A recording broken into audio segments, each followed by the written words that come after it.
Great, great. So this is a very exciting session today. I'm speaking with Liz Worthey and Camille Birch from the University of Alabama at Birmingham. Liz has a PhD in genetics from Imperial College, London. That's a university we've heard quite a bit about in MECFS circles. And is the director of the Center for Computational Genomics and Data Science at the University of Alabama at Birmingham School of Medicine. Camille Birch has a PhD in biomedical engineering and is a data analyst at UAB as well. So we first heard about you guys in 2019. Health Rising did a blog on your really exciting pilot study, which suggested that some rare genetic variants that aren't usually captured, by genetic testing, uh, might play a major role in some ME/CFS patients. It was a small pilot study. Um, and since then, we have a new paper out with many more samples. So I wanted to talk about that paper and what you found and what you hopefully see going forward, and if you had all the funding in the world, what you would do. Excellent. So so first, could you guys explain how you guys? I'm always interested in how people got into this field. So could you guys explain how you got into the field? I guess we would turn that over to Camille since she was Sure. the impetus there. When I was a freshly minted PhD, I started working for Liz when we were here in Huntsville, Alabama at Hudson Alpha Institute. And I came on as a data analyst for genome analysis. And the primary project that we worked on was something called the Undiagnosed Disease Network, or the UDN. And this was an NIH funded massive project that had multiple clinical sites around the nation, um, with the goal of bringing in patients that had these, rare, usually it was focused on rare disease, something that was typically very difficult to find in the clinic. And they would get these extensive clinical workups done. And if the clinicians could not figure out from just that clinical workup what was going on with them, what they could identify what disease it was, they would get sent to be sequenced. And usually it was whole genome sequencing, which is what we did. And then we would analyze them. And so I was one of the three people that was looking at these genomes coming in of these patients that were kind of the mystery stumping the clinicians. And it was a fantastic learning experience. It's one of the greatest, things I've ever had to do because it was a lot of fun. Because we're really helping Is it people. still going on? Is It that funding is, still? yeah, Oh, good, good, good. yes. And I would say that one of the, just a little bit on the backstory there. So, whilst up in Wisconsin, starting in 2009, we had sort of piloted this notion that you could take these really complex cases that, as Camille said, are stumping the clinicians, and this were pediatric and adult across all different sorts of symptoms. And we sort of had hypothesized that you could sequence people's genomes. We were the first people in the world to do it in our group. And we hypothesized that we would make diagnoses, like molecular, definitive diagnoses. And we did probably, I don't know, 6,000 cases. Uh, and then that sort of rolled into the UDN, because the UDN, which had been part of a program originally at the NIH called the Undiagnosed Disease Program, they were also doing that. And the NIH was interested in sort of expanding it, as Camille said, to all these other sites around the US. And, we found that we're making a diagnosis almost 40% of the time.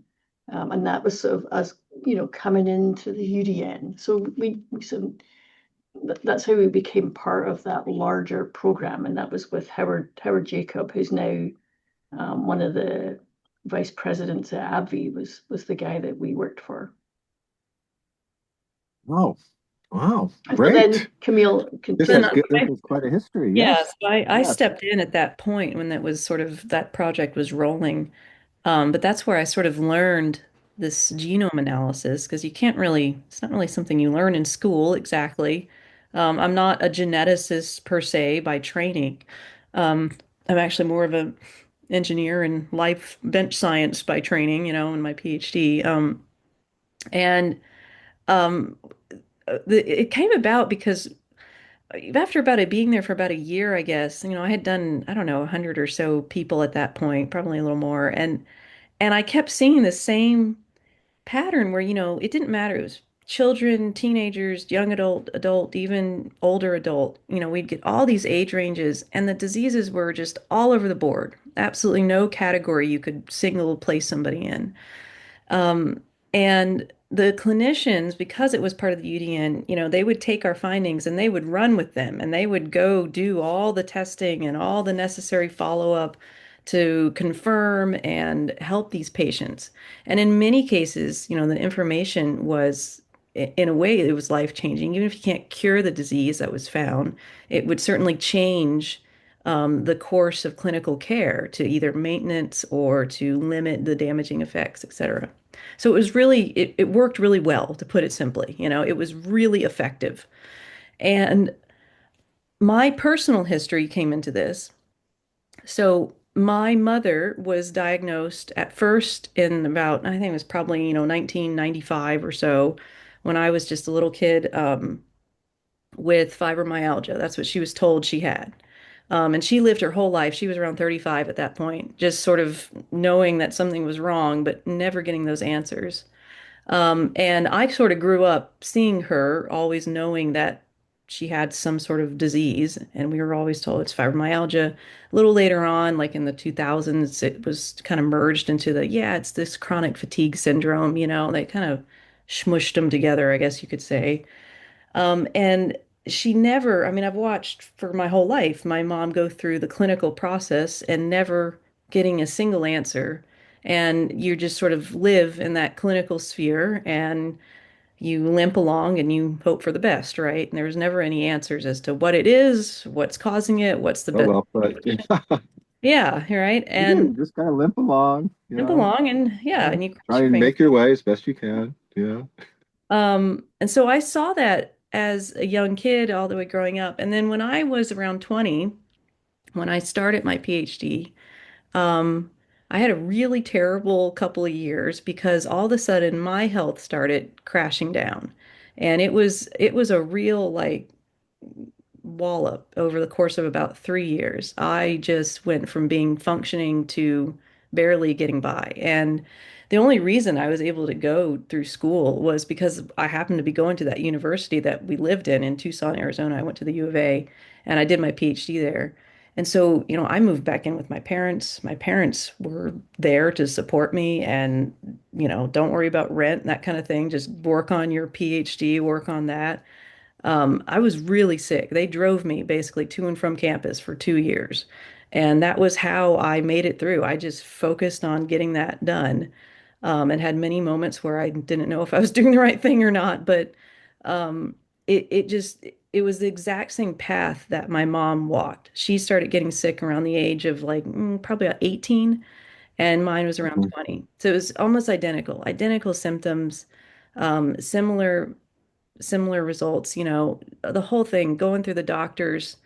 Can't tell you how many times I've been tested for Epstein-Barr virus and mono and, valley fever and all these things. And of course, it was never conclusive, ever. Right. So I went through my PhD, just sort of like you said, I sort of found a point of being stable and I got it and I got out and got my job and I was determined to sort of like I'm going to have my own life, and um, moved here to Huntsville and um, started doing this work. And as I saw it, I was like, well, golly gee whiz, like look at these patients coming through that have just this laundry list of symptoms, essentially. And we're finding answers for them, why am I not part of like why should I go through the UDN or something like that, right? And I had a conversation with some people in the clinical genetics world. And I was telling them about my mom. And I was like, maybe she should get sequenced. Like, should we kind of just, and this was when it was kind of expensive still, several thousand. I was like, we could kind of figure out a way to, get the money and we could pay for it. And they looked at me and they were like, "Oh, I don't know." And I was like, "Well, why not?" And they're like, "Well, we don't really analyze people who have like a fibromyalgia or a chronic fatigue syndrome diagnosis." Pain or And I was like, anything. "Well, why not?" And they're like, "Well, we don't know and these were the exact words. Well, we don't know what causes it. And it's, we don't know if it's genetic, and you already have the diagnosis." But doesn't that mean they should look at the Yeah, so I genes? hope to me, it's like I hope Causes people it? hear this and you hear that out loud, and it's like, well, that doesn't make any sense, right? If we don't know what it is because we've never looked, right? And And we never knew what all the other UDN Wow. cases were either. right, you're right, and that's all this was So we coming from that looked. frame of reference of what we did at the UDN. So that's when I think I walked into Liz's office, sometime and was like, hey, if I can find some money, like, can we do, MECFS? Like, that's sort of the best term to use for this. And she kind of looked at me and was like, "Well, sure, hey, if you can find the money, let's do it and let's put a project together." And through that looking, and I was so fortunate to be where we are. I found Jared Younger, who's just down there at UAB, and I reached out to him Right, right. sort of on LinkedIn and was like, "Hey, we're a bunch of genetics researchers. Would you like to collaborate on a potential project and look for funds?" And to Jared's infinite credit, he was so open to the idea of a collaboration. I went Mhm. down there a couple times and talked to him about what we did. And he was absolutely gung ho for it. Just absolutely, let's do it. And he was really critical to getting this off the ground because we needed that good cohort of patients. That was the thing I didn't have access to. I could do all the analysis, but Right. I don't have a database that I can rely on of someone who's well curated. They know these people they fall in that category, et cetera.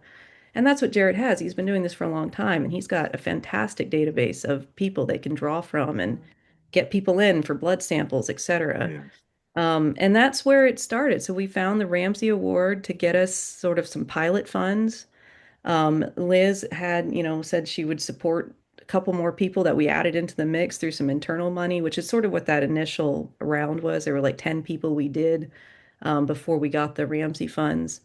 And we just went for it. And, the whole idea is you don't know what you're going to find until you look. Um, and I would say that when I started looking in pre-COVID is what I'll call it, as there's this marker of time, um, I was pretty incorrect with my hypothesis of what I thought I would find. I was actually completely incorrect. I was very wrong. And I was really frustrated in those first couple of years, like 2018, 2019, and the beginnings of 2020.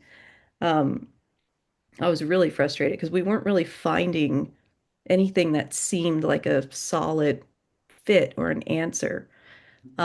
And then the pandemic Mm, happened and life happened, and I had a baby, and he was a NICU baby, premature, and I had to step away from work for a mm, little bit to handle that part. And then, I think it was probably 2022 or so. I can't, or maybe 21. I can't remember. Three Yeah, or something. for when, yeah, so I think it was um COVID.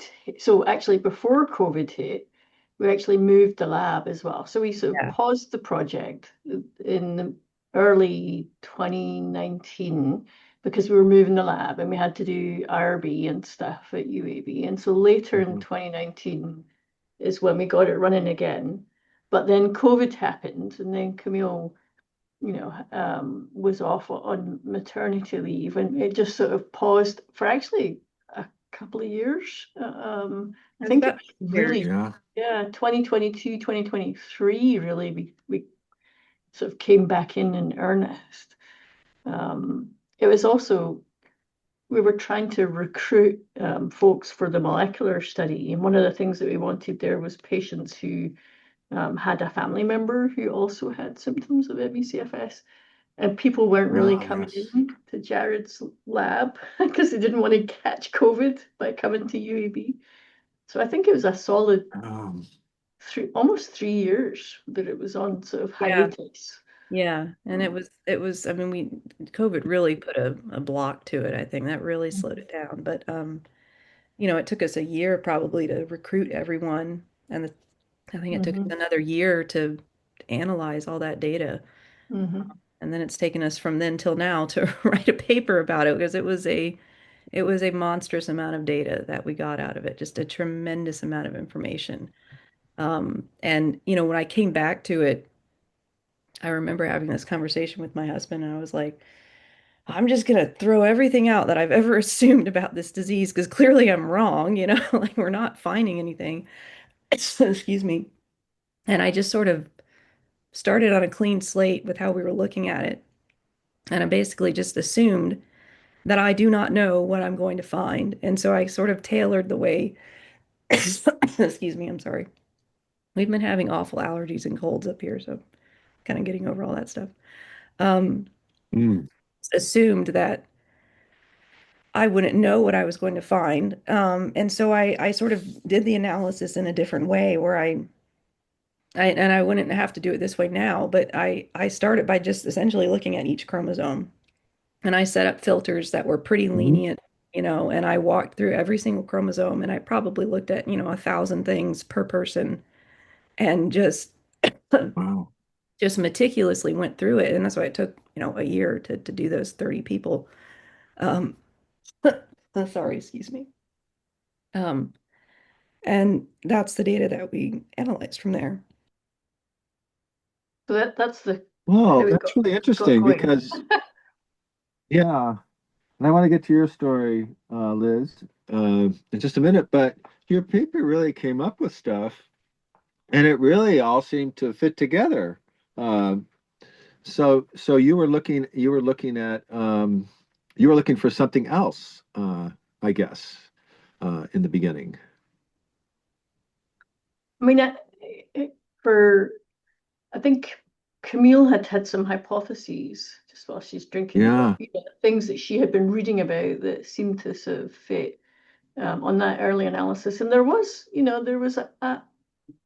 an NLase 3 variant that sort of came up early that was really interesting. But then, as Camille said, she went back to basics and looked at everything hypothesis free, which is exactly how we did things in the UDN. You would use the symptoms Yeah, to look. yeah. You wouldn't make any assumptions about what pathways it might be. Um, and then Camille had, started finding things and was backing in the project. And I was a bit bored with administrative work at that time. And I was like, I'm going to make Camille's second analyst. And so then, yeah, how many hours we spent sort of going through it very carefully, looking for um, pathogenic variants that fitted the symptoms, not just the symptoms of ME/CFS, but other symptoms in those patients as well. And Mhm. that's one thing that Camille missed actually. So one thing Yeah. that she did that was critical was to put together a questionnaire that would attempt to really have a deep dive from the patient's perspective on what their most salient symptoms were. Sometimes Oh, they yeah. will go, Yeah. everybody's got ME/CFS. Well, we'll just look for post-exertional malaise and chronic fatigue, fibromyalgia. But what Camille did, and I think it was also pulling on looking at all those UDN records, was what are all the symptoms the person has? If they had Hmm. Hmm. polyuria, that would go in. If they had migraines, that would go in. If they had recurrent infections, we would have known about that. So it was a very deep dive on their phenotype.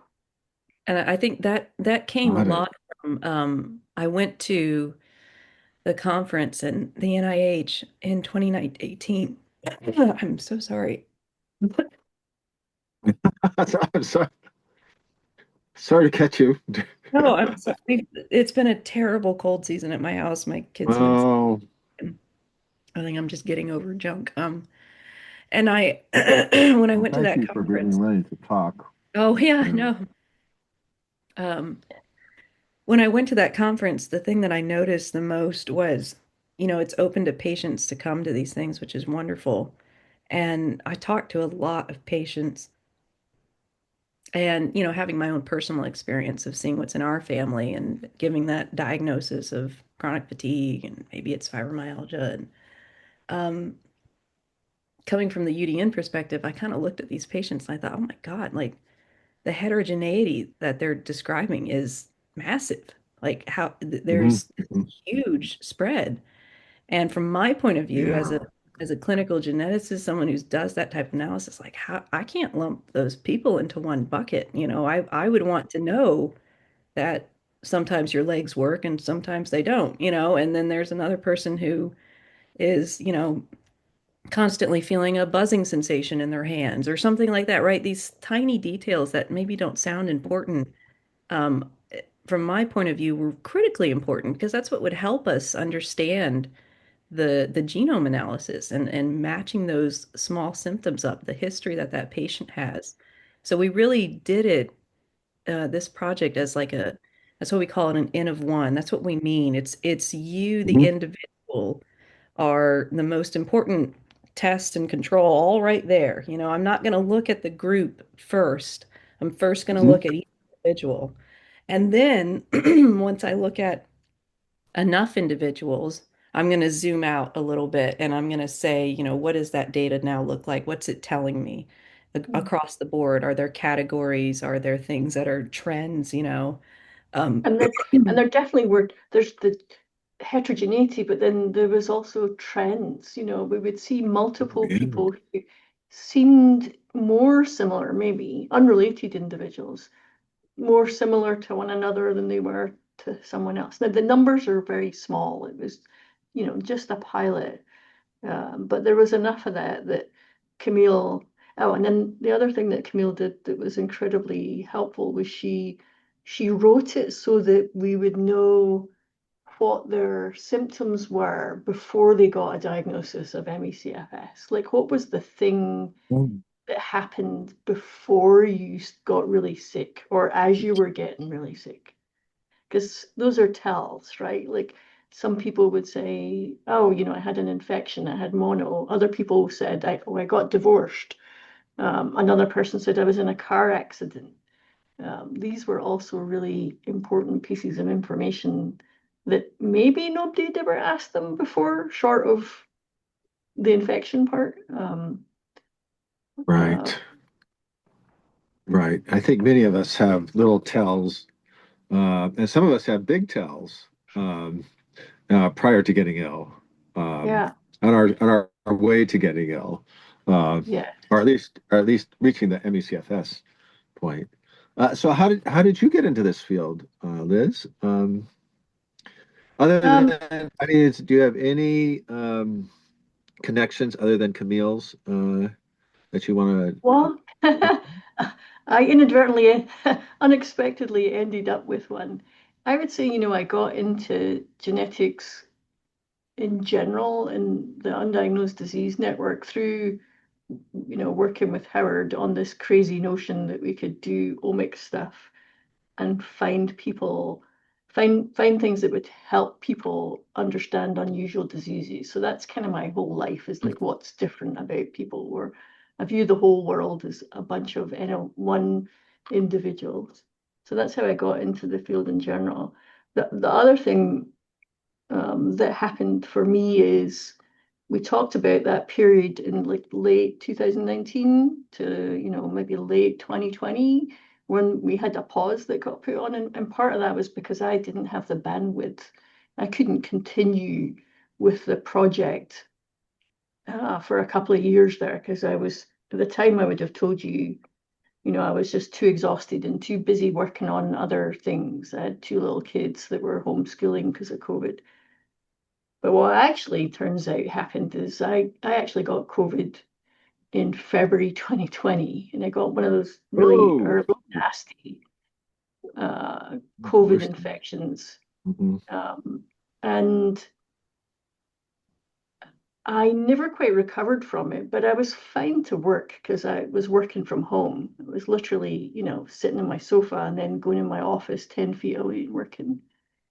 Um, but I was definitely not normal capacity for what I had been able to do before. So I just couldn't keep going with the project until Camille came back.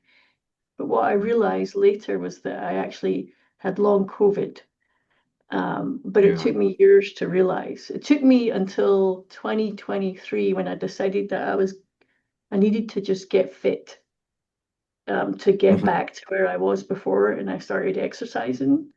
And every time I exercised, I made myself sicker until the point where I was having lots of not fun symptoms. And then I thought to myself, do I have long COVID from that COVID? Uh, and I do. And so it was a bit, it was pretty crazy. Um, and it was sort of coming full circle for me, not having that long family history of ME/CFS that Camille does, but realizing and going through a lot of these same things about trying to get a diagnosis and what's wrong with me, and thinking I had cancer at one point and getting tested for that, and all these autoimmune diseases I was getting tested for. And then realizing it was the COVID that I had had, that was when Yeah. things started getting worse. So then, it's not why I got into doing this. I got into doing it because Camille said we should do this. Um, but it's definitely given me a different viewpoint on this. Got it. Yeah. So you guys are doing whole genome sequencing. Can you explain how that's different from the kind of sequencing that firms like Ancestry.me, I don't know if 23andMe is still around, I think they are and kind what of, Decode ME yeah, yeah. is doing, and why you choose this approach? So when we sequence an individual's genome, we're sequencing, if you think about a genome, it's essentially all of the genetic instructions to make all of your genes, and all of the regulatory information as well. And it's, 3.2 billion nucleotides, and you've got two copies of each of that. So it's 6.4 billion nucleotides, where any one of those nucleotides could be changed, and that's what we call a variant. And any one of those changes could be something that is associated with disease. So when we say whole genome sequencing, it's because we're sequencing all of it. In actual fact, we're sequencing about 98.5% of it, because there's a 1.5% that's quite difficult because it's highly repetitive, Mm, hard to sequence, at least using the short read methods that we use. Most of the genetic studies that are done are actually done based on just a sampling of those mhm. 6.4 billion places. And they normally look at around 1 million of those nucleotides. So just a small fraction of all of that genetic material is interrogated. And importantly, the way that most of the variants that are on these, array-based methods, the way that they're selected is that they're common enough that you get a readout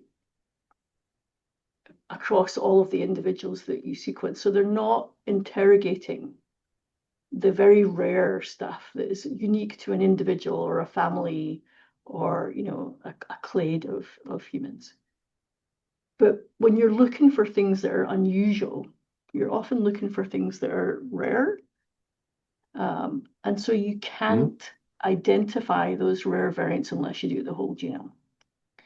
And the reason that we did that is because that's what we do when we're trying to find undiagnosed rare disease variation. We're looking at the whole genome. So all of our tools are all based for doing that sort of in-depth analysis. Sometimes what happens is, if there's a big enough signal, if you have a cohort of individuals and they've all had, a SNP array that's been done on them, and they all have like a variant, a rarer variant in the same position, you can still work out that there's something in that region. And this, if you look at things like DecodeMe, you'll see they have the ability to predict and plot out the regions of the genome where there's an association with the phenotype, the symptom they're interested in. And they will say there's something in this region that's found in the right, cases, right. it's not found in the controls. But what they won't be able to see if it's a rare variant in those individuals in that region. What's Only in if that you region, sequence the Oliver? whole region or you do a whole genome can you actually find, in many cases, what the actual defect that's causing the symptom is. That makes Well, sense. that brings up a question. Are the variants that you're finding, do they match up at all with the different regions that other genetic analyses that these other genetic analyses have found? Um, Um, so there are a few overlaps in a mhm. couple of genes, but in general they do not. Ah, So one of the reasons that we think that is the case is, what we're finding is very heterogeneous. People have different variants in different genes. And so those signals would actually not be predicted to be identified when you're considering everyone as a case. If you put mhm. everyone who's Oh, heterogeneous okay. into one bucket and you look for a signal that's strong enough because it's found in enough of them, the same Mhm. region, the heterogeneity means that the noise drowns out the signal. Got it.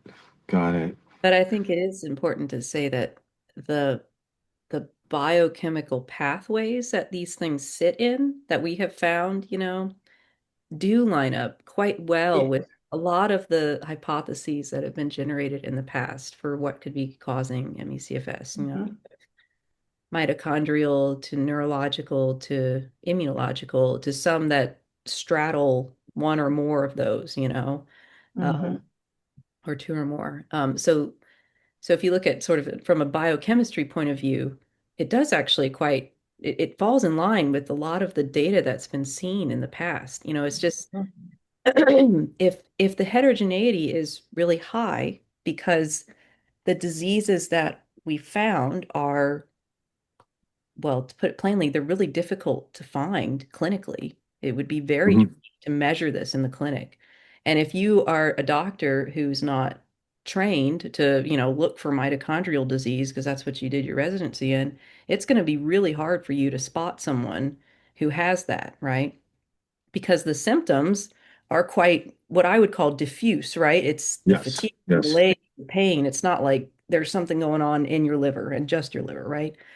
And that's a piece of this that we can't really write this into the paper because it's just not the nature of what it is. But I think it's really important to keep in mind is that, and Court, you've walked this path. I've walked this path being diagnosed. I've seen my mom walk it. Liz has just started to walk that.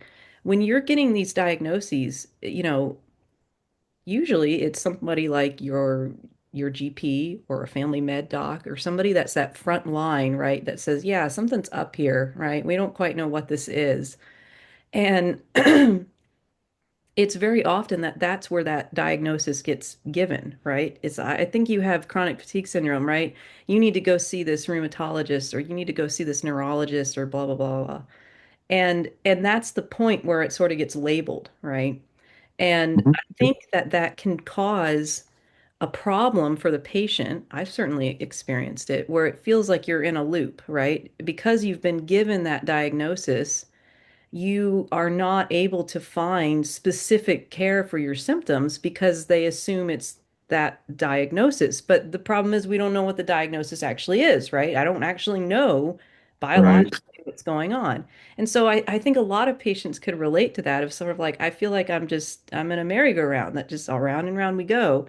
And this type of test, this type of tool is something that can slice through that noise to try to say, you individually, I don't care about anybody else, your symptoms, you look like you have, XYZ mitochondrial deficiency. And that can be incredibly helpful to gain clarity, right, about what are your symptoms being driven by. Mm. So when to put this in a broader context of all the research that's been going on in ME/CFS, which there's been a lot, and I would actually argue that the ME/CFS world is probably one of the best examples of how to research the systemic effects of disease, right? It's just we didn't know what diseases we were looking at. And Hmm. diseases should probably take note because the level that we have gone to and these other researchers of how the Yes. mitochondria react, the brain, the immune system is incredible. The depth Yeah. is incredible, but we were blinded to what is the mechanistic fault, right? Where's the fault starting? And I would argue strongly that what we're seeing here with this data is that we can find the fault using this type of tool because it cuts through so much noise that's otherwise clinically so difficult to distinguish. And once you know that fault, then you can start understanding those systemic effects. And that's a whole conversation and a whole bunch of research that can come out of that to understand what happens to the body when the fault lies in the mitochondria or when the fault lies in the neurons or when it lies in the immune system. Because I'm sure there are these body-wide systemic effects that happen that are difficult to understand exactly the cascading effects. But once you kind of get that biochemical piece in at the beginning, you can start to understand. So when I saw the data and we really started going through it, it was really exciting because I felt like it helped explain some of those findings that you would see in the studies.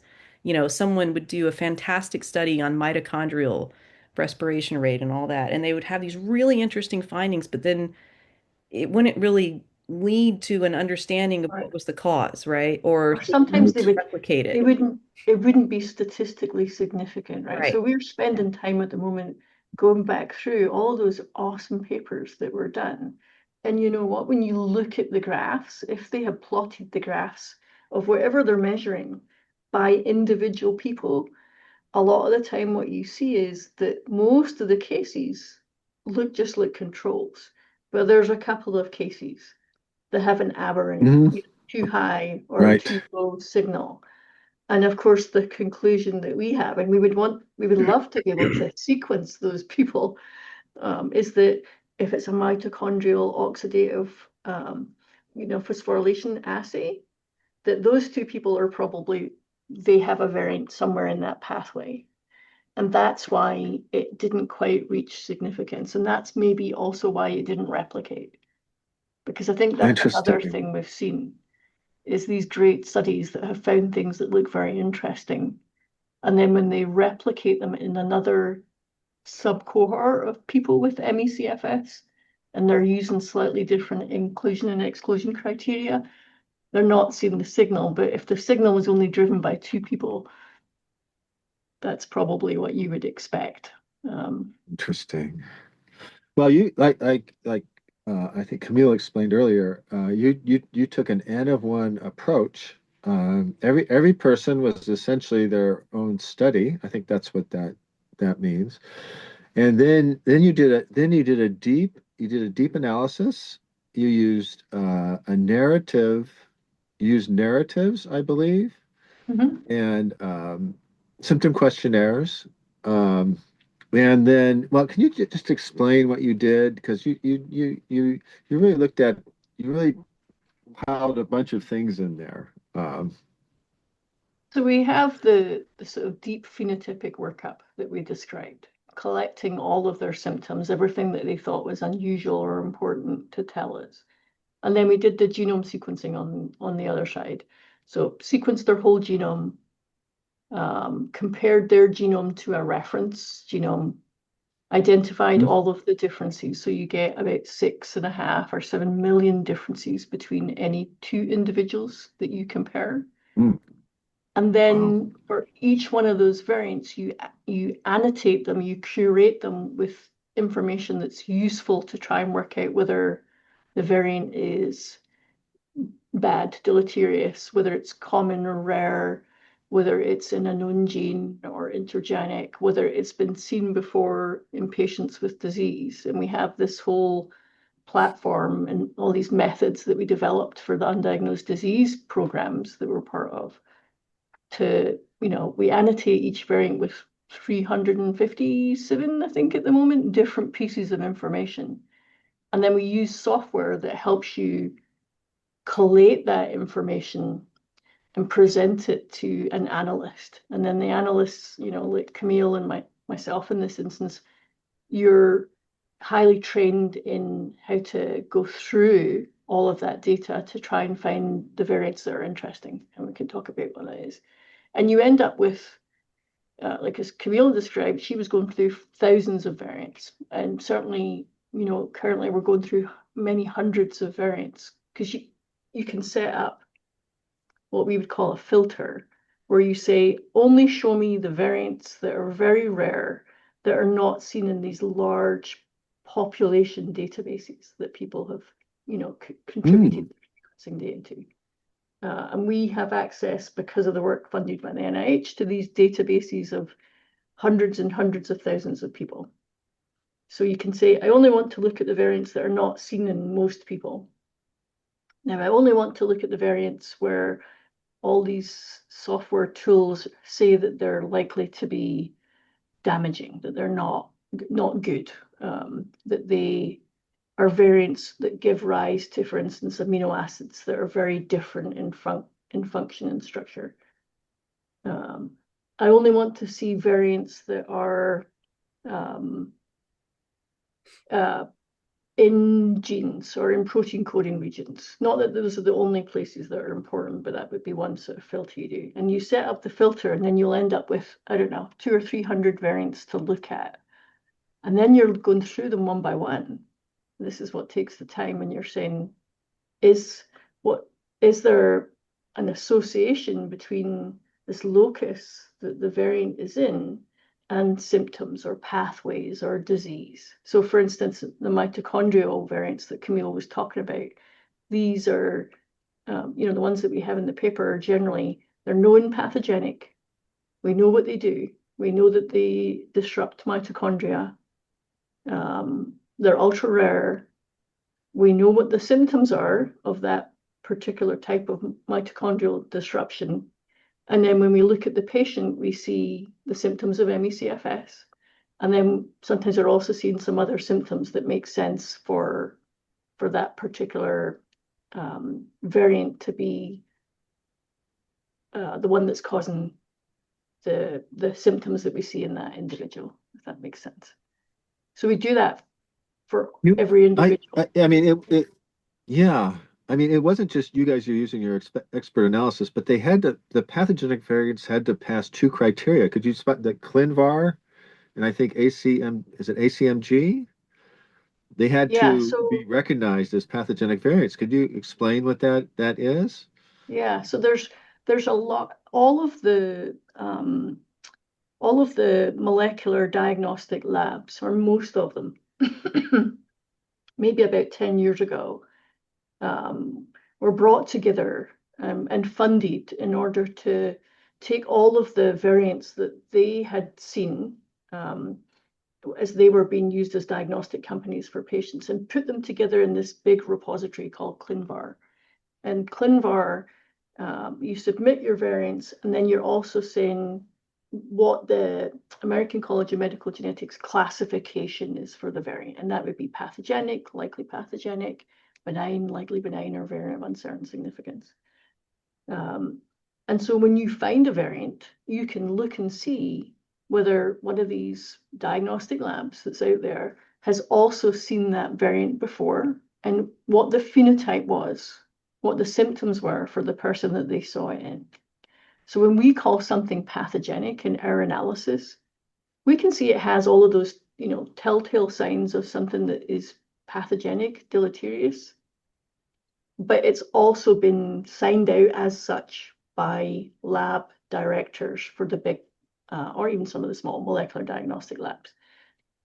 And there's a whole set of criteria that a variant has to meet before that ever happens. So it has to have been seen in multiple individuals with the same disease, and it, has to be rare or meet the frequency of the disease. And so those are the ones that we call pathogenic. Now, sometimes we also have ones that we would call likely pathogenic. And this is where everything points to it being deleterious, but maybe there's only one recent paper with just one patient that has this specific variant.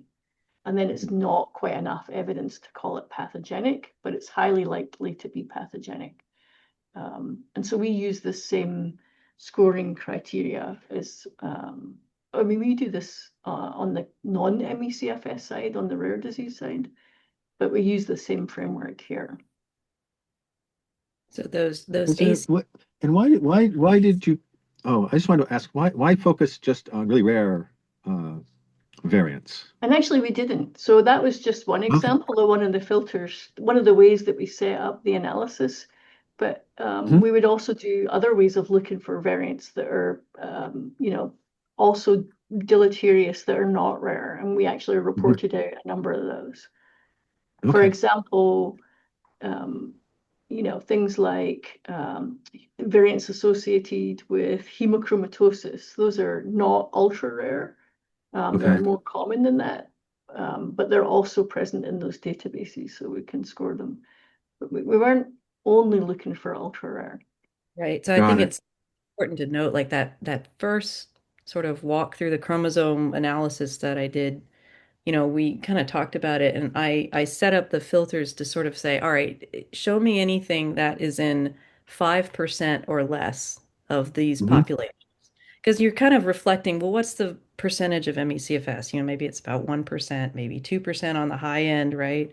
And so you want to put your boundaries on it so it's something you can actually manageably look through. But Right. trying to be generous as I could, right? To say, let me just sort of catch whatever I can that because I don't know what I'm looking for, right? And 5% sort of seemed to be that kind of walk the line there. And that was how we initially did it. And so, yeah, you can see some variants, they might be in 1% or 0.5% of the population, which is quite a lot for genetics, which is, Hmm. like hemochromatosis is a good example. But a lot of them are very rare. I mean, you are uniquely you, so it's not that crazy to find something that perhaps is unique to your family. It's your family line that carries this very rare variant. We see that all the time, and it's just been passed down from generation to generation. And so that can happen too. So you can't really dismiss either end of the spectrum, but you have to sort of put your boundaries on it somewhere to make it manageable as a human to look through the data. And sometimes you'll find like a very unusual symptom, and because it's so unusual, you know that there's not going to be a lot of publications that have studied people with that particular symptom. Hmm.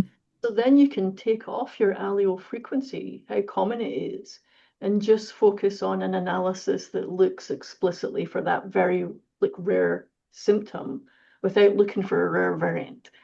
And so that's another way of sort of finding things that are more common, um, and not Yeah, ultra rare. I was wondering about that. I mean, these pathogenic variants had to pass certain criteria, but there must be variants that haven't really been studied that well that, that at some point, they'll be seen as pathogenic. But we just don't know And right actually, we now. put them in the paper because we wanted to get them out there. We wanted people to, maybe other scientists or researchers who maybe like that gene, but they're studying it for a more basic reason, more basic science reason, not clinical Mm-hmm. reasons. And maybe we thought, well, if they see this gene of uncertain significance that nobody knows what's associated with, or it's not associated with a known, tightly defined set of symptoms, then they could look at it and maybe start working on it. And that would help us move it from unknown to now we know what it does. Um, and so we, we, Yes. we put all that in there. Oh, good, good, good. Planting seeds. You're planting seeds. Um, And actually, some of the big studies, like the CodeMe, they did that as well, right? And that we actually have looked, there are some matches in the things that they thought were interesting but fell below their criteria cutoff. mhm. That we also, have been sort of looking at, but they didn't have quite enough evidence on our end Mm. to say that they were definitive as well. Well, speaking about, I don't know, correlations, convergences. So the pathogenic variants you found in this paper affected ATP generation, oxidative phosphorylation, fatty acid oxidation, glycolysis. That's all um, energy production, as well, and amino acids, lipid turnover, ion and solute homeostasis, synaptic signaling, nervous system, excitability, oxygen transport, muscle integrity, resilience, post-exertional recovery. These all seem like very common themes, and I was really struck. I mean, and you must have smiled to see these results. I mean, as you said, they are right in line with the research. And it's critical to say we didn't find them because that's what we were looking for. We Right. found Uh, Uh-huh. them when we were yeah. looking for, I you mean, know, signals. it really was. It's like I said, when I first started looking at sort of our initial group we had, I tried to gather all the known queries out there in the research world for all the different pathways, right? Mitochondrial, endocannabinoid, AMPK. I mean, all those pathways have been questioned. And I had these lists, hundreds and hundreds of genes that I would use as like a filter. I was kind of filtering by genes and saying, well, show me any variants in those genes. And I had dozens of these lists. And it just wasn't showing me a lot. And that's where I say I was wrong in that the way my hypothesis was at first. And when I Mhm. when I did it in this sort of just I don't know what I'm looking for, I'm just going to go by their symptoms and these kind of open the filters up just enough where it can be manageable. I was completely blown away by what I saw, like completely, because I think I always had in the back of my head that certainly it's just something that's not been identified before, right? And that still may be true for some of these people. I think that's actually quite true. We probably have some in there that might be just it's a new, disease gene connection that's going on. And there's just not enough evidence on our end to really say, oh, that's it. That's got to be it. There's a Um, couple of them. yeah, there's a couple of, and that's good conversation that we need to have with other researchers out there.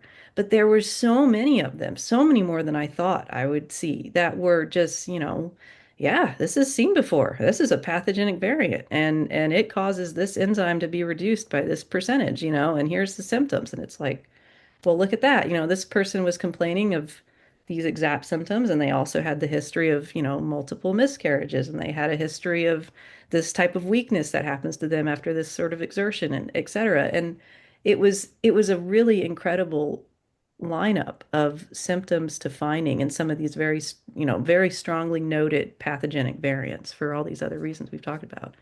So yeah, it was pretty amazing what we saw.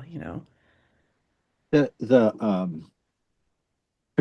convergence is really interesting. Um, and the paper notes that they seem to converge on three main themes: impaired energy production, reduced stress resilience, and vulnerability to metabolic failure. So you have all these different genetic variants, but they all converge on these kind of central problems. That seemed to be to me very encouraging. Um, Mhm. and it was interesting. I mean, you do have some brain, there's some nervous system stuff, but I would have expected more brain and I would have expected more immune. But this is like energy production and metabolism and which is really, it's become such a emerging theme in the research. Yeah, could you speak to that? I mean, one of the things that is interesting, so if we think about the mitochondrial variation, you end up doing a deep dive, and by no means a mitochondrial biologist, um, but pretty quickly you realize the critical role that the mitochondria has in cells that are active components of the immune system, in inflammation, in uh, neuron function, Right. in um, the gut. Uh, so mitochondria then lines up with these axes that are impacted in the majority of patients with ME/CFS. And um, I think we have discussions about what's the central, people are really looking for that central impact. Um, what's the one impact that's shared across all people with ME/CFS? Uh, but even though you have these distinct molecular hits, when you actually trace them down to what actually happens in a cell, there's that convergence. And I think that was Yes, pretty it's this energy production, metabolic problems. It seems like it's one of the few things that could explain everything.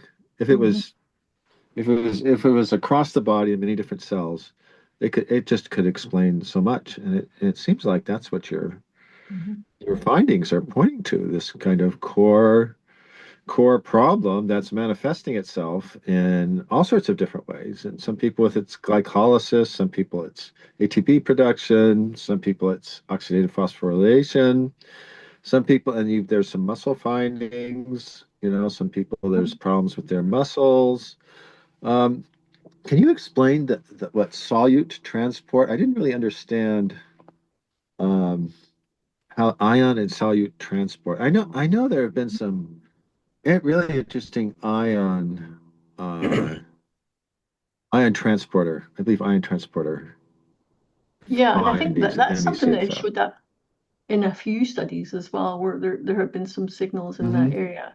So essentially, you have this whole group of proteins whose role it is to transport things through membranes. They make these pores, and they're moving things both in and out of cells, but also in and out of organelles. And we found a number of different um, instances where there was a known pathogenic variant in one of these transporters. And the interesting thing there is, so what ends up happening is if those are not working correctly, then you could end up with a whole host of problems in those cells. And some of them are things like, the pH balance of the cell is off because these ions that they're moving are charged. If they're, if they're nerves, then one of the ways, and again, I'm not a neuroscientist, but one of the ways that the signals are actually transducted in nerves, including in nerves to muscles, is this polarization event where you get this flux of these ions into the cell ready for it to send a signal. And then once that signal Mm-hmm. goes, then you get this other flux to sort of repolarize the cell and get it ready to do things. And so you can end up with, you know, um, instances with these disorders, and they're called, channelopathies, where people are not sending a big enough signal. And so that's why they have dead limbs, or they're very fatigued, they have a feeling of, they perceive it as fatigue. Or other times, the signal is so great that it actually ends up damaging the cells, or damaging the cells that surround that cell. Um, Mm-hmm. and one of the things that can happen there is that you end up, when it's in a muscle, you're ending up with rhabdomyolysis. So you're actually getting long-term damage to those cells.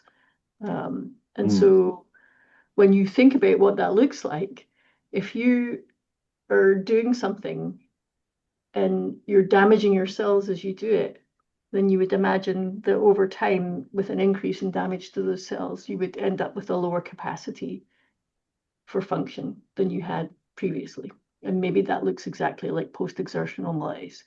Um, and maybe that looks exactly like, pain. Um, so, yeah.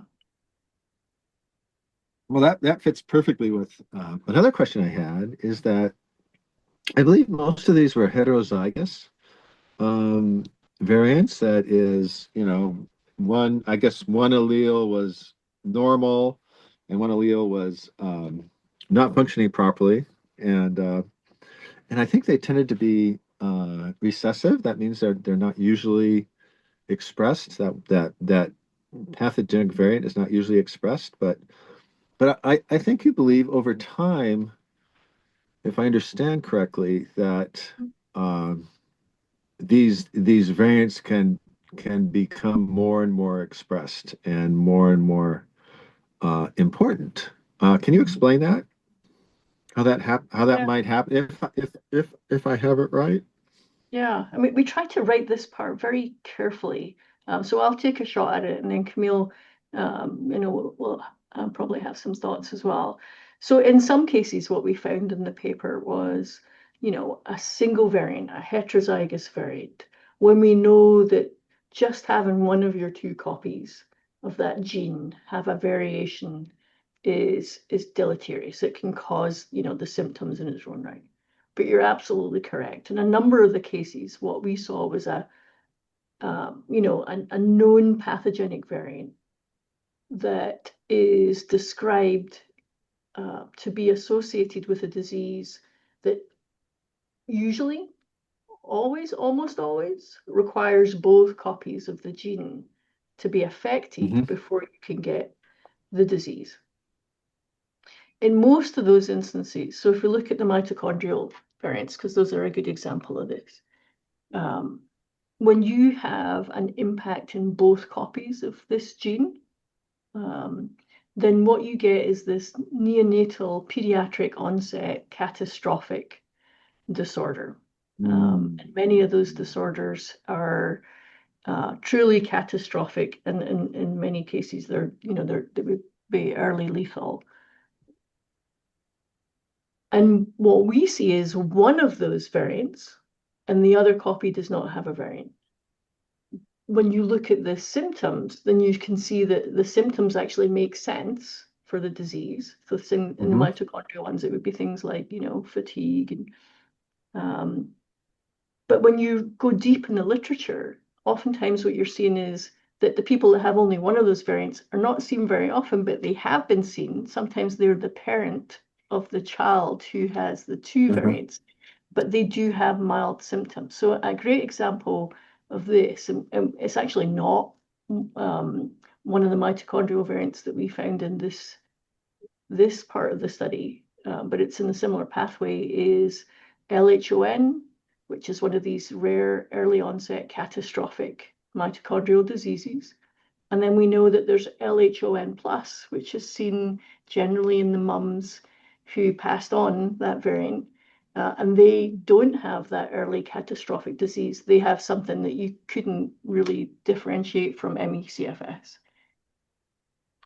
And so when you look, there is evidence that yes, you don't get the pediatric onset catastrophic lethal disorder, but there are impacts from having only one good normal working copy of the Right. gene. And that's what we have seen. And, trying to write that carefully, what we have said is that we believe that those are the events, and that's why it's later onset and milder, because you still have one copy that's unaffected. Yeah, I guess you would just need to keep validating that in different people, and over time, people would come to see that yes, Wow. over time, in certain individuals, this can manifest And itself. this is actually what you often see in these disorders. So some of these mitochondrial disorders were first identified, 40 years ago. And the ones that were seen first were these babies that are born very sick. And then over time Right. they realize, oh, and actually there's a dominant form of the disease as well, but it always comes behind because it's milder and later onset. I think Um, that's this element of understanding how the clinical observations roll into this as well, right? Mhm. There are examples as well in like the more, I'll call them the more strictly neurological diseases, right? Like spinocerebellar ataxia or Charcot-Marie-Tooth even, where those diseases have they have many hundreds forms of them identified.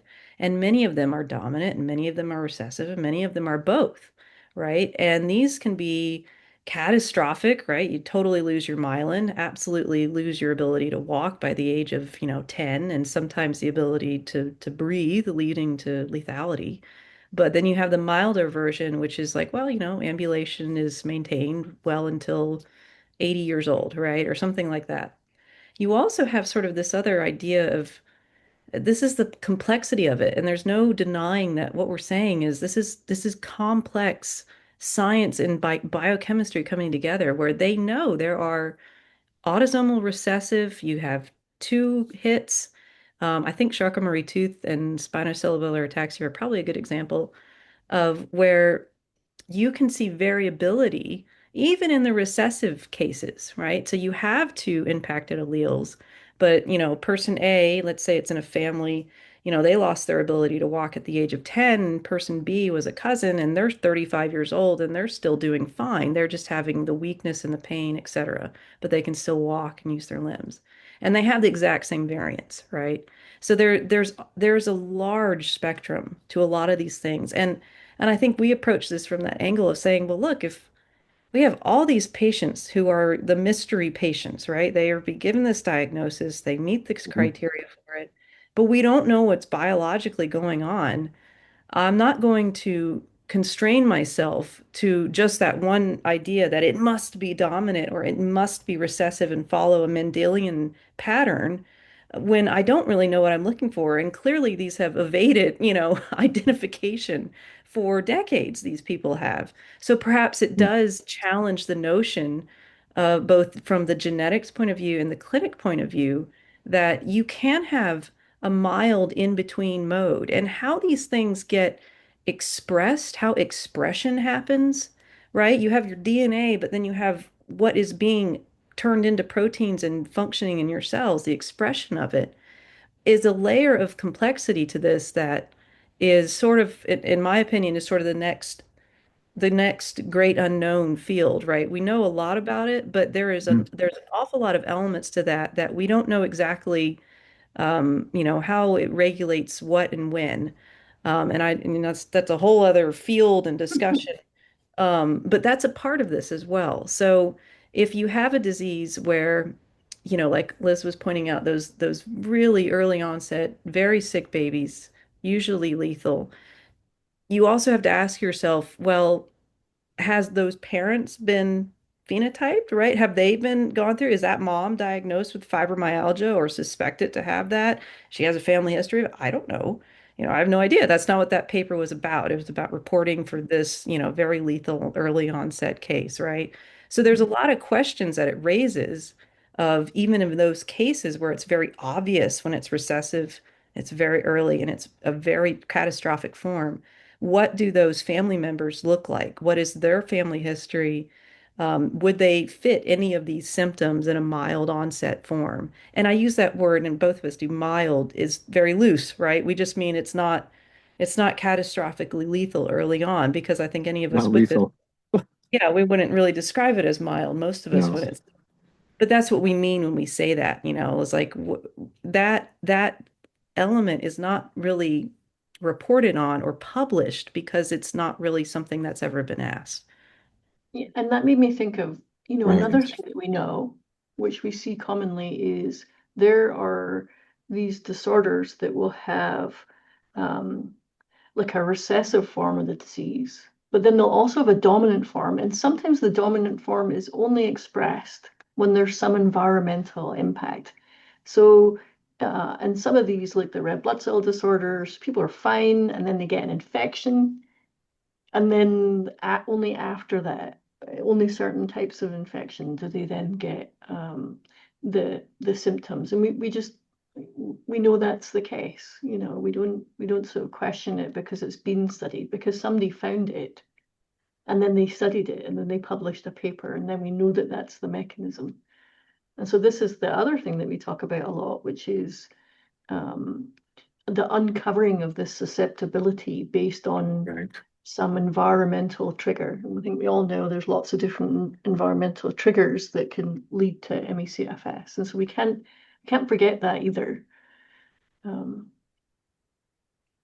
Well, I and did. I did keep coming across when I looked at some of these genes, suggestions that they are not these recessive genes. They're not expressed until illness, infection, stress, or something somehow allows them to be Mhm, expressed, and that would certainly fit, mhm, ME/CFS category. Suddenly you get sick, and then you have all these other problems. Um, mhm. so, um, so it's interesting because we're as we seem to always be talking about bigger and bigger studies, but in the paper, you said you don't believe that size is going to do it, at least not sample size.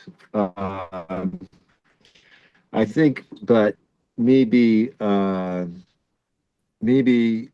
we need to go deeper in each individual.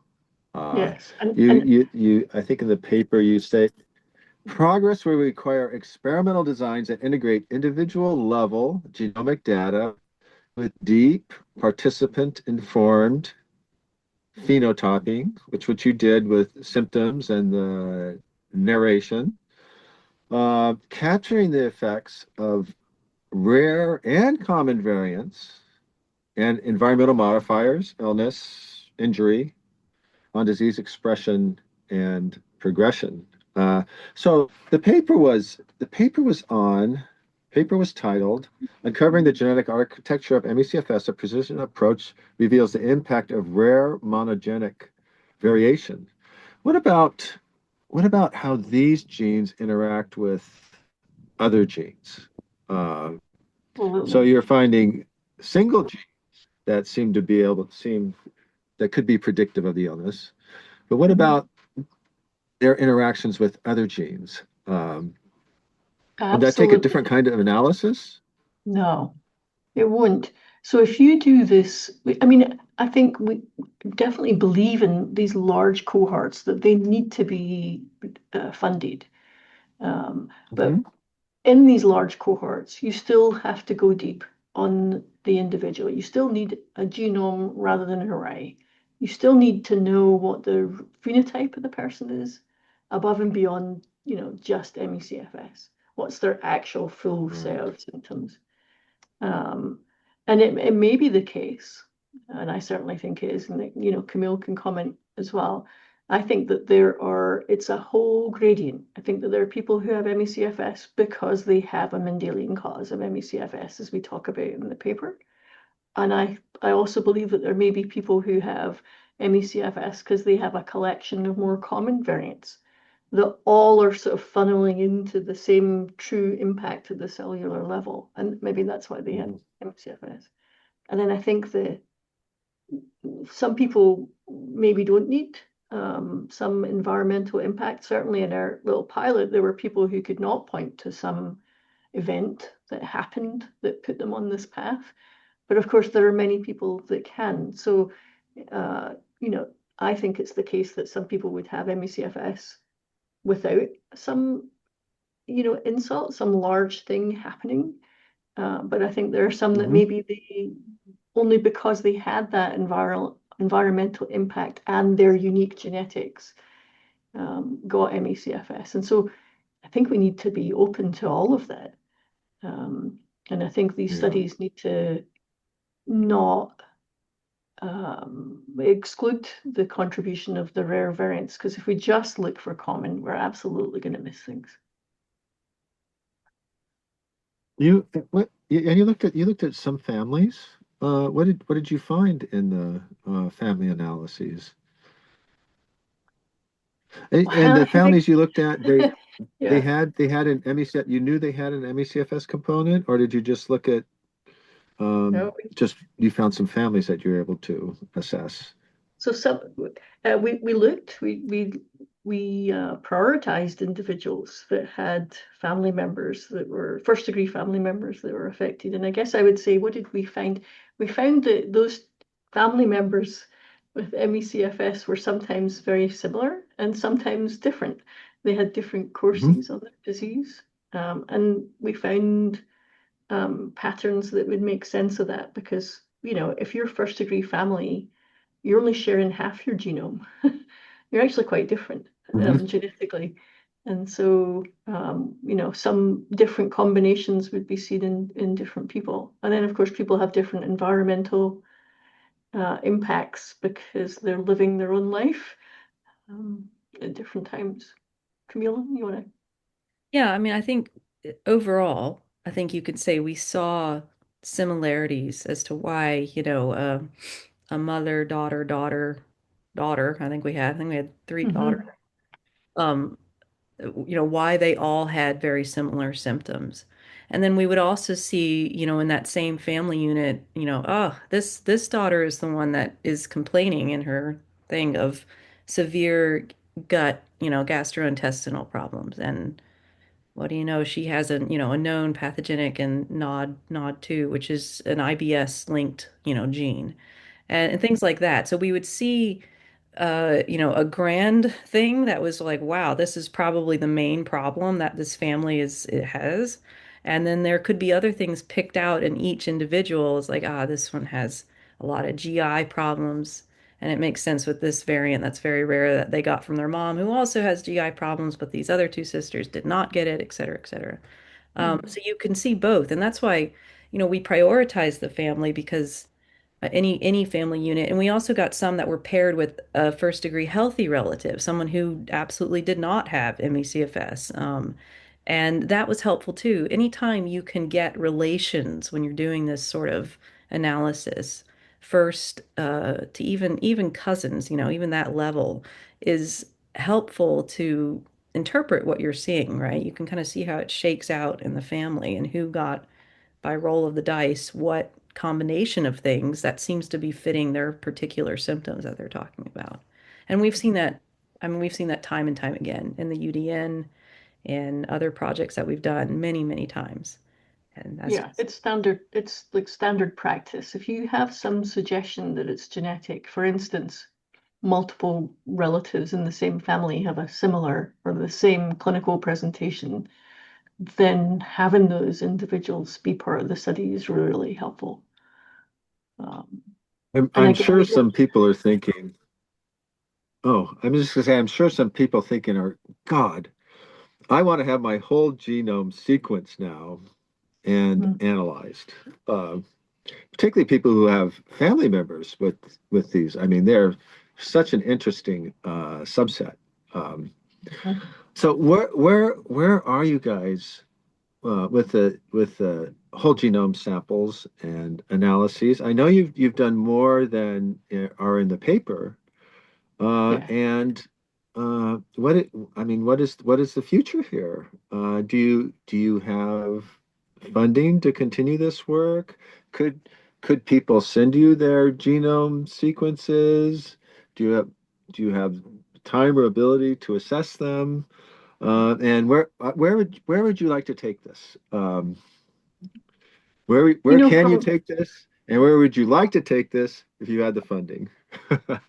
I'll give you a couple of different answers to that. So one of the things that we decided that we wanted to do is to increase the number of individuals that we had go through this process. And so we did open up a way um, for a certain number of folks who already had their sequencing done to work with us and send us their sequencing data, and we would do the N-of-1 analysis on them. And that's because we don't have funding for doing this. We're sort of doing this using, bits of funding here and there, and startup. When a scientist goes to an institution, they get startup funds, and I'm quite thrifty. So I have saved some of my startup funds, and that's what we're using essentially to cover the salary of the people that are doing the analysis. Mhm. And the goal there is to double the size of the cohort. And then once we have that, um, and now that we have the paper published, to go for additional funding. Mhm. Um, we looked at a few different places, considering where we might get the funds to do a much larger program. One of the places was Recover with that overlap between, in some cases, ME/CFS and long COVID. Unfortunately, they sort of shut that funding down. The ability Hmm. to sort of suggest analyses that you were going to bring to Recover.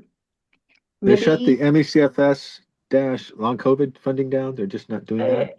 well, they were sort of asking for studies that could be part of this long COVID funding that came from the government.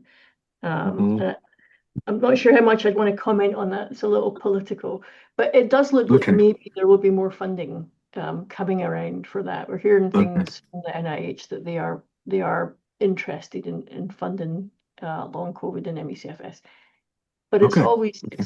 it's always NIH. So you wait to see what they want to fund, and then you write a grant for that. So Hmm. that's sort of one mechanism that's kind of slow. Um, and then we also have been talking to a few people who may be interested in helping us build something and contributing funds for that. Um, And then, we wanted to make sure that the paper was out there and we got feedback. We knew it would be a bit controversial. We haven't really thought about, individuals contributing funds. I guess that could be a possible avenue as well. But in terms of You what would we be really open to want to that build, if someone said, "I want to give you $1 million," you would. yeah, as long as we made sure, and this will sound weird, but I'm completely sincere. As long as they knew exactly what we're doing, and they Yeah. knew that we didn't find answers for everybody. I would hate to sort Right. of over-promise and under-deliver for anything in my, and I know I speak for Camille there as well. But we would very Well, much like to build yes. a program where we can do not just what we're doing just now. We really want to take that next step. So we give back these reports that detail all the things that we found. But not everyone has the team around them to turn that report into a medication plan or a clinical path.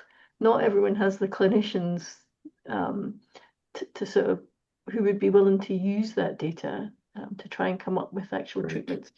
And that's the other thing we talk about a lot as well, to fund so that we can attract those doctors and work with them and do data-driven ME/CFS treatment plans based on their genome and their transcript. Yes. Yes. Camille, you want to? I know Yeah, this is no, I think that's what I would call, that's the dream, right? And it is what Yeah. we're working for, and probably, will be what my career is dedicated to, is to try to build that because, quite frankly, I see what's happened in my own family. I have 3 kids, and I don't know if they'll show up with, anything that I have. And it's just not good enough for the way it's set up right now, right? It's just not good enough. And not only do you need an answer of like, is something mitochondrial, et cetera, um, and a way for a clinician to get an answer to you, right, when it's very difficult to spot clinically. But you need to be able to understand and interpret what the consequences of that is and how do you treat it. Every single one of I think I speak for almost every single one of these diseases we found. There isn't a cure per se, right? There is no Right. drug out there that's going to fix the issue. And that's going to be the vast majority of the things that we see. And that is something and that's sort of that's my soapbox that I'll stand on, which is like, that's not good enough to just stop there because Yes. people are suffering and they're going to miss out on their lives, right? And if I understand the science for why it's happening, then the logical next step is to say, well, let's continue with that science to try to understand how we can at least ease it, right? If I can't cure Right. it, then what can I do to support the functions that are broken, right?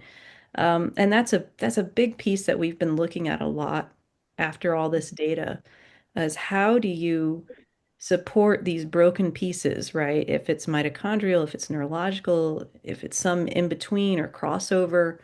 And a key piece of that, I think, is going to be developing relationships with physicians who are, because obviously Mhm. practicing medicine here, we need someone who has that patient relationship to work with them to form these plans. These are the supplements that are going to hit this pathway, right? And are going to hopefully lift up that process that's broken and help that physician interpret what it is that we found. I think I sort of see Liz and we're like the biochemistry nerds over here who just, this is like what we love. We love understanding how these interact and what they're doing and how does that manifest in the cells. But we need that extra piece of how do I then deliver that to someone who can change someone's care to help support that person in the best way possible. And that's really what the goal is to do that on a hopefully large scale, but it's going to take, getting physicians that are willing to work with us. And we've certainly started to have those conversations, and we'll continue to do that. But that'll be something excuse me. And a big part of that is getting the paper out, right? So the paper is the foundational piece because it says you're not crazy. People have peer reviewed it. It's gone through this scientific process and it's been deemed, it has merit, scientific merit. And so that was, the first big driver. Um, we, from, the information that we generate for these cases, we're thinking about it in terms of what would be the confirmatory tests that the clinician Mhm. would order, right? Right. But it's not as simple as that because you have to order the test at the right time. If somebody's got, a metabolic variant, you have to make sure that you're ordering the test at a time when you would expect the effect to be uncovered. Um, so Yeah. you would get a completely different result if that person was having like a really good month and they were not in a crash versus that person got a sinus infection and now they're, on the downward spiral into, a period where they're going to have much more PM. So it's that information as Oh my well. gosh. Yeah.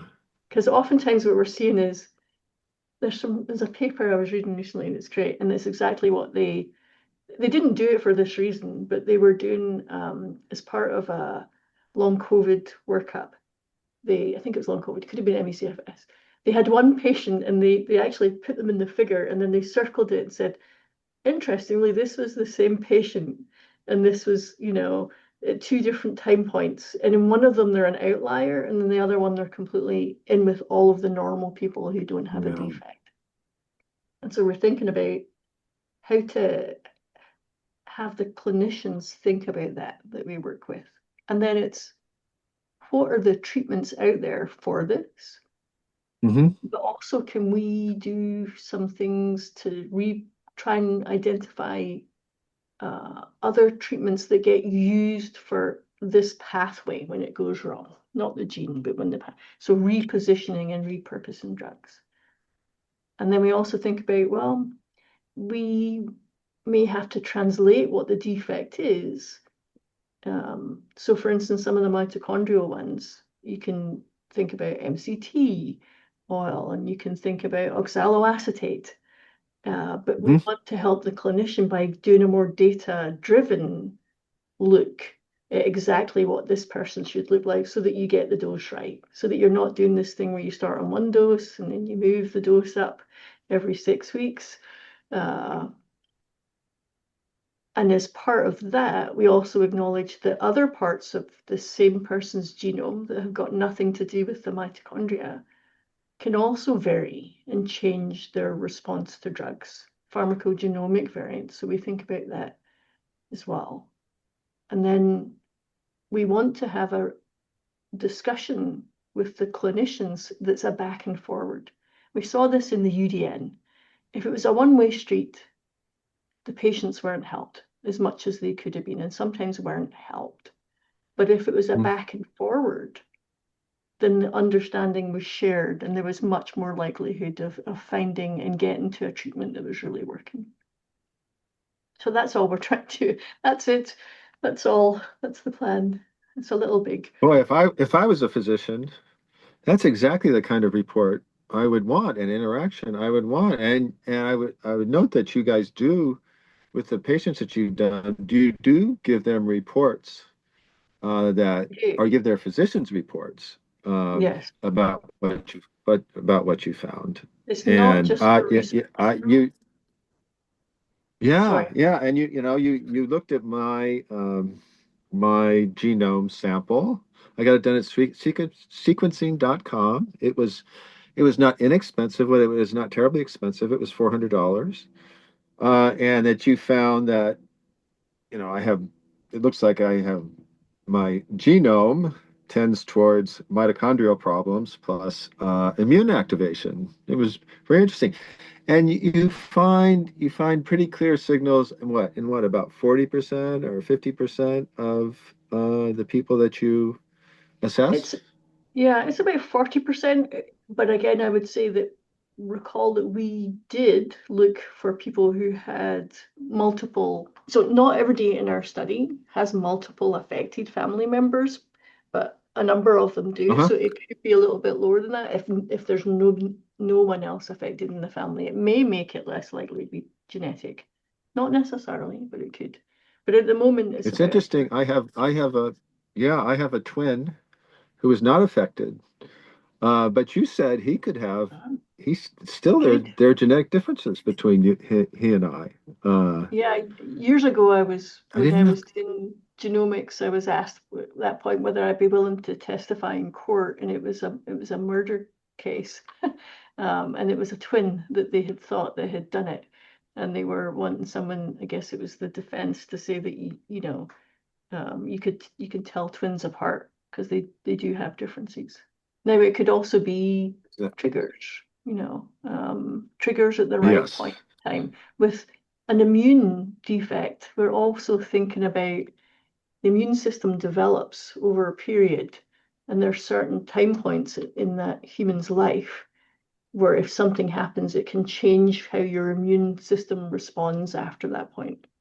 And so it could be, and you had one twin who ate the worm in the garden, and the other twin didn't eat the worm, and it was right in that period that changed, how their oral tolerance was developed. That's just an example, but there's Yes. environmental impacts for the immune Yes. system. Hence the need. Yes. Hence the need for a good case history, um, Exactly. and family history and all that. I do want to say, as per your how to do these tests correctly, that I had my acetylcarnitine tested, and I was looking back at it, and I was thinking, and I looked into it, and I was thinking, God, why didn't I exercise before did that test? Yes. And I asked Chat GPT, I said, would it make a difference? It said, yes, you should probably exercise 2 to 6 hours before the test for it to show up. Mm-hmm. So yeah, Yep. yeah, I had some abnormalities, but you know. Mm-hmm. So in my case, I've had my genome done for a long time, and I know that I also have a mitochondrial variant.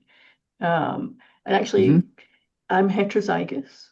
If I was homozygous, it would have been, one of these earlier onset catastrophic disorders. Not to say that ME/CFS is not catastrophic, because I think we all know it is.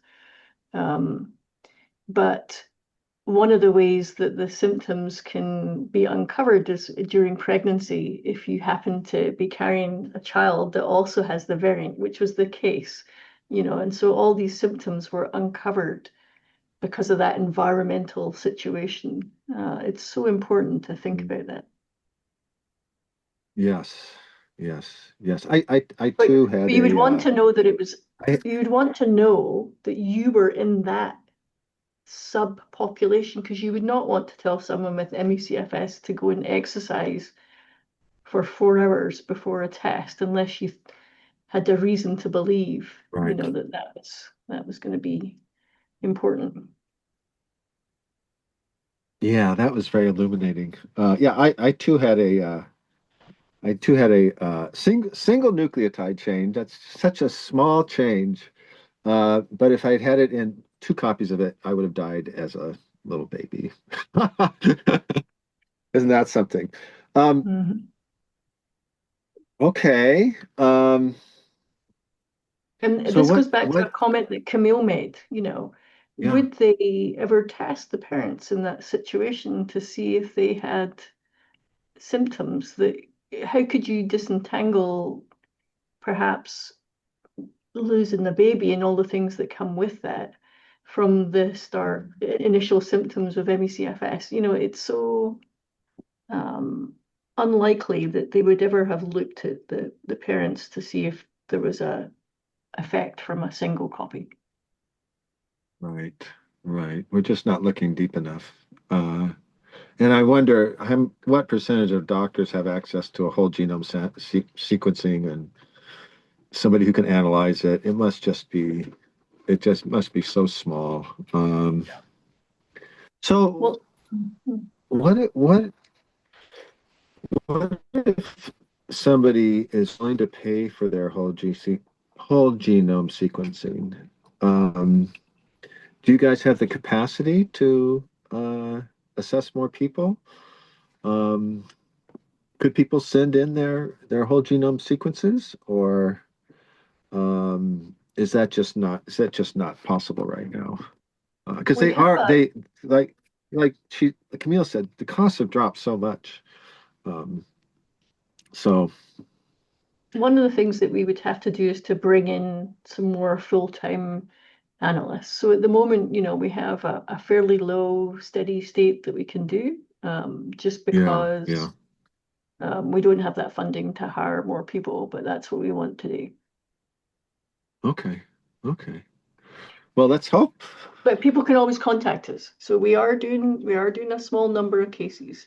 And so if people have their sequence data, we don't do the sequencing, right? So we don't Yes, do that yes. part. But if people do have their sequencing data and they're interested, then they should reach out and talk to us. Okay, And if okay. enough And people did reach out and talk to us, well, that is actually probably beneficial in terms of some of the conversations that we're having about trying to raise some money to do this for more people. okay, okay. And is there a sequencing lab that you guys prefer, or uh, I know I got mine done at sequencing.com, but does it I matter say we which?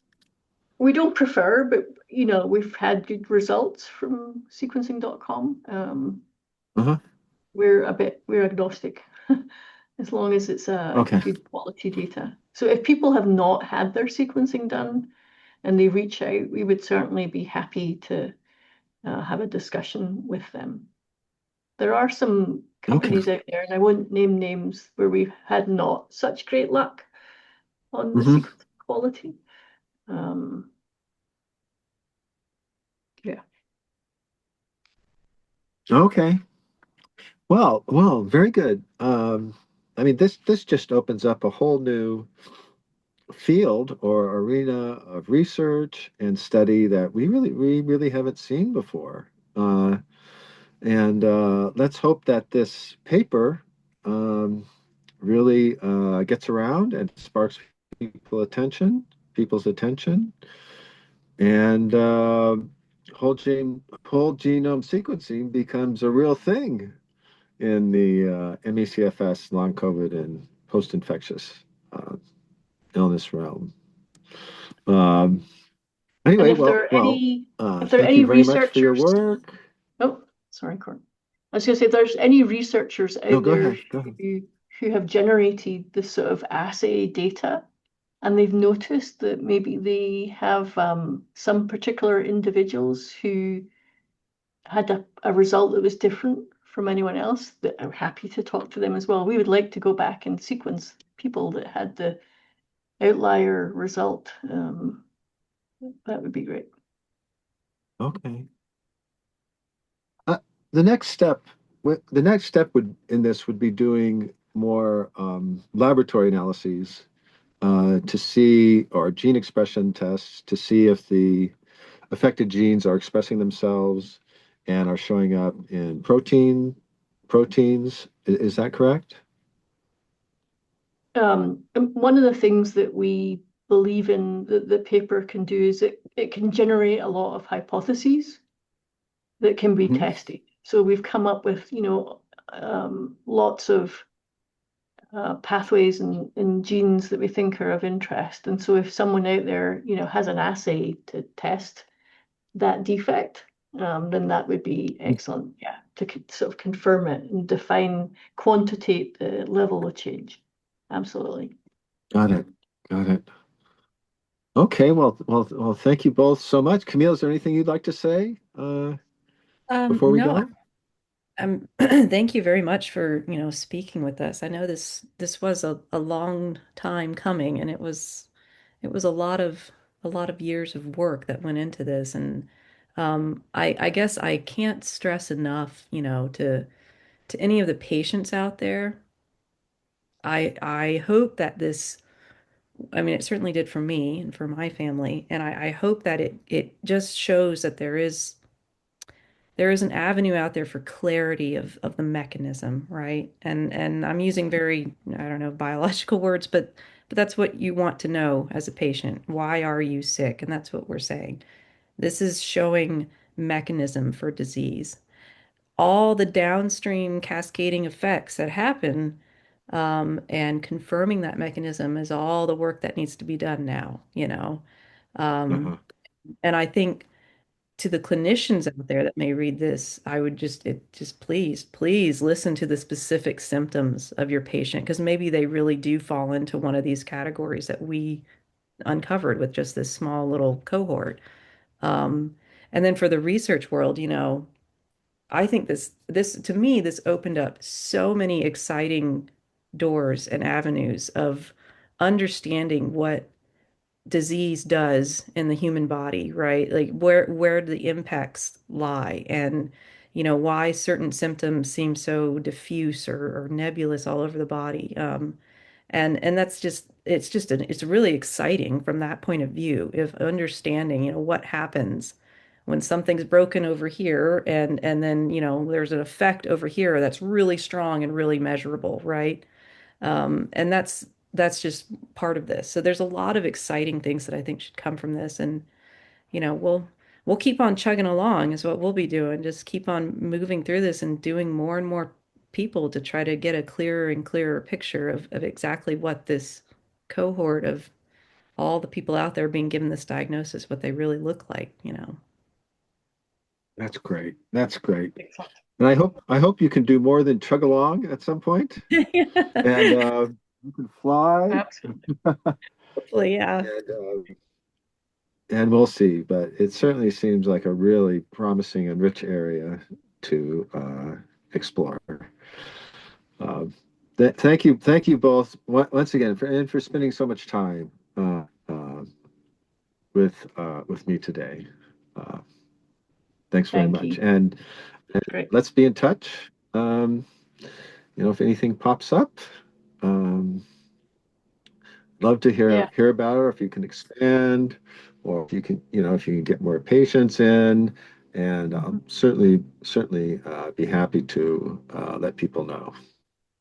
Yeah. And I think one of the things there, Court, would be some of these potential philanthropists that we're talking to. We'll Hmm? definitely keep posted. That's what we need. So we do need that, and you know, some injection of support so that we can make it bigger. But that's definitely what we want for all of the right reasons.